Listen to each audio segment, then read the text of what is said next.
there, and welcome back to another Fibre Laser experience. Well, actually today is going to be quite an exciting one, I think, because today we're going to be seeing what colours we can get into stainless steel.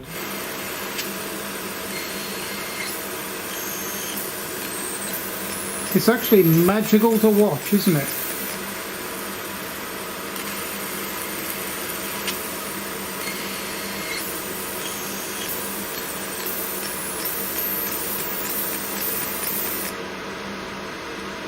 Okay, so the end result of that is there is some depth there, probably a thou or so, but I can feel the grid. It's very, very similar to what the result that we got in steel, actually. Of course, this is stainless steel. So we've got, what colours have we got? We've got a grey here, a cream, coming to a white, then grey. Then it goes to like a browny colour and a bit of a goldy colour, then deeper browns, and then gradually to, well, near black. So we've got quite an array of colours there. There's a couple of greys here too by the look of it, and several other different colours in the mix here. But you know, these colours are okay, and you can do a lot with those.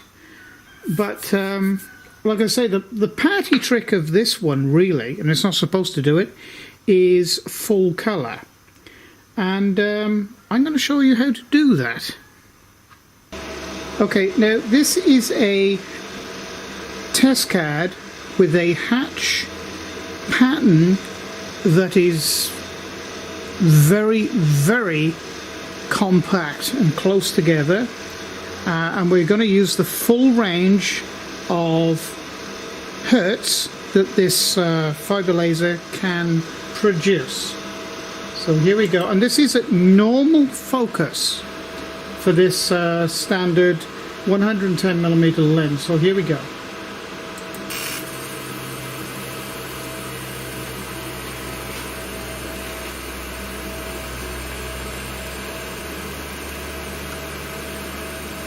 I'm trying to get in as close as I can.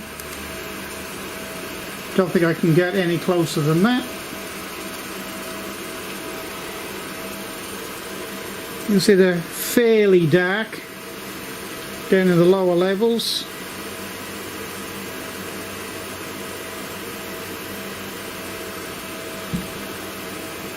And as the frequency level goes up, you can see that maybe they will become lighter in colour.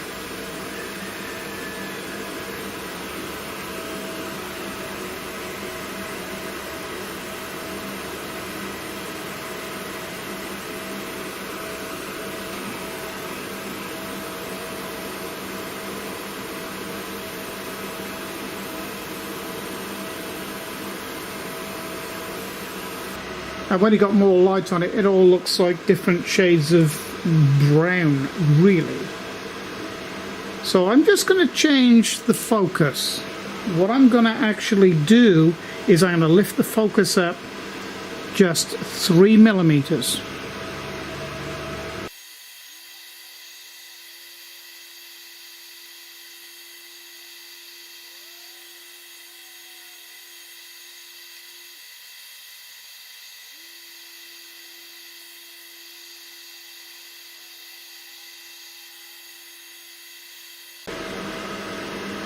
Okay, this is running at 2.5mm above now, and we're getting some really nice colours here.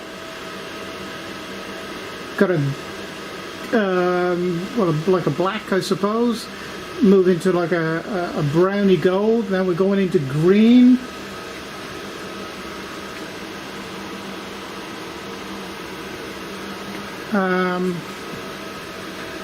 several colours of green there, now gold.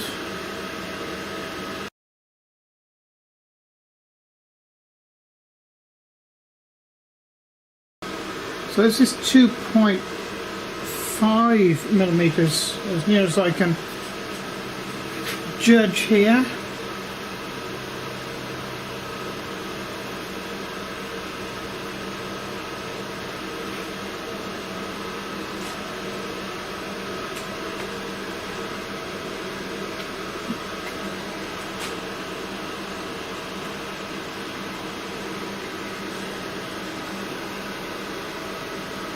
Getting a bit of a blue there and a bit of a wishy-washy green.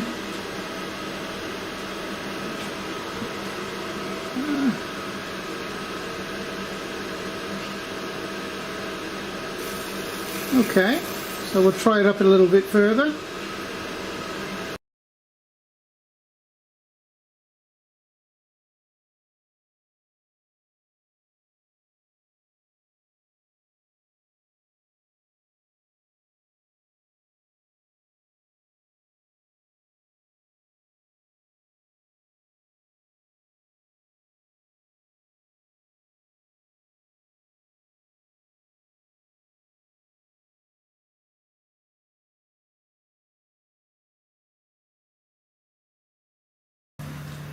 Okay, so after many hours of testing,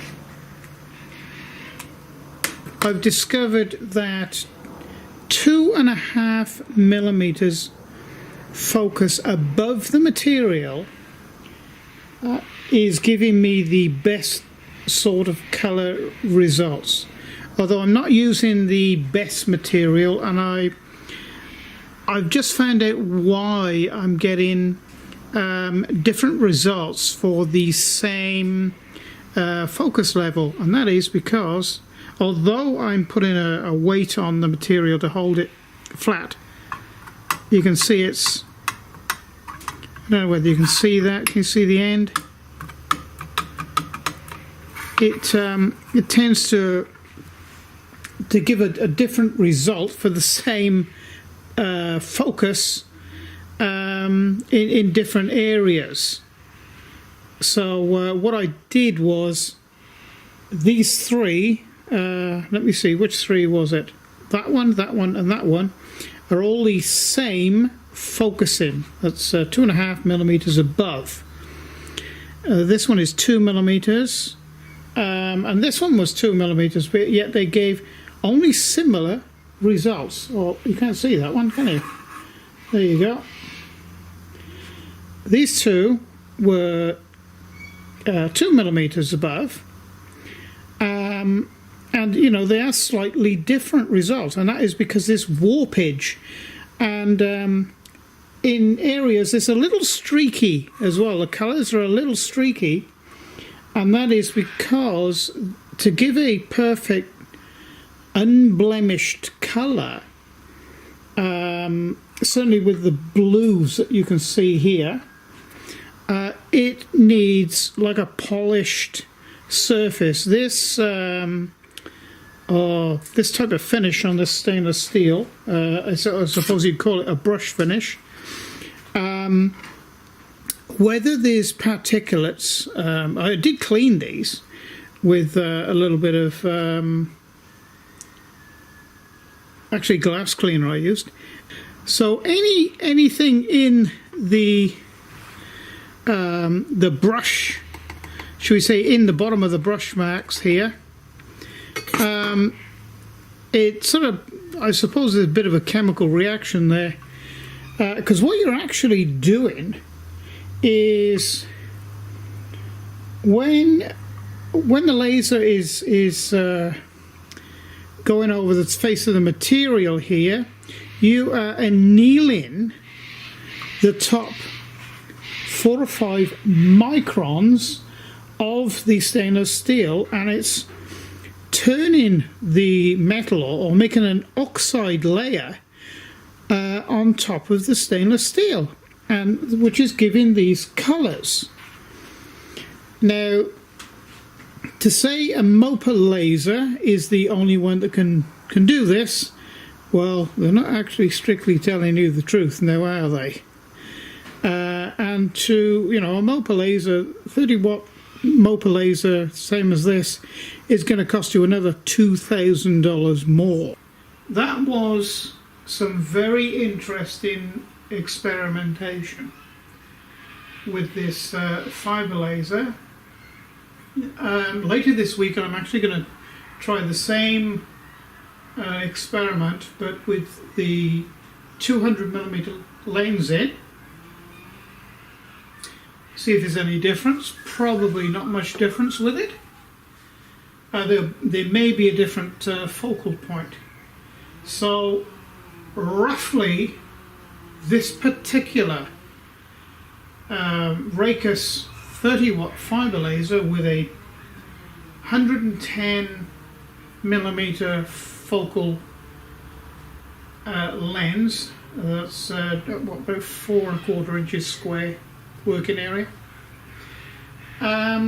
You need to focus, you know, take it out of focus about 2.5mm above the surface of the material.